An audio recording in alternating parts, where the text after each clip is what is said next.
palestinarrek inoiz onartu gabeko zatiketa plana onartu zuen.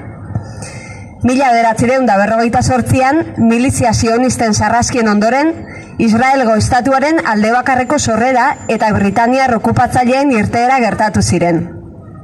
Kanporaketa eta suntsipen prozesu horretan zehar, 100.000 palestinarrek euren lurrak atzean utzi behar izan zituzten, itzultzeko esperantzarekin. Nakba izenez ezagutzen da garai hori, hondamendia esan nahi duena arabiar hizkuntzan. Orduztik, Israelgo estatuak Palestinar herria hamarkada luzez zapaldu du. Jazarpen hau 2023ko urritik aurrera gogortu egin zen. Orduztik, Israelek garbiketa etnikoa muturrera eramateko asmoa hartu baitu. Aurtengo urtarrilean hasi zen suetena ofizialki bukatua da. Eta entitate sionistak garbiketa etnikoarekin jarraitzeko borondatea berretsi du.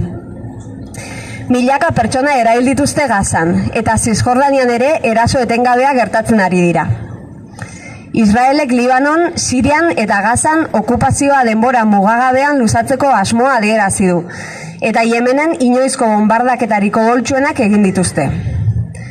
Gogoan izan behar dugu, sionismoak ideia nazionalista, baztertzaile, intolerante, supremazista eta arrazista duela. Berdin zaie musulman, katoliko edo judutar izan.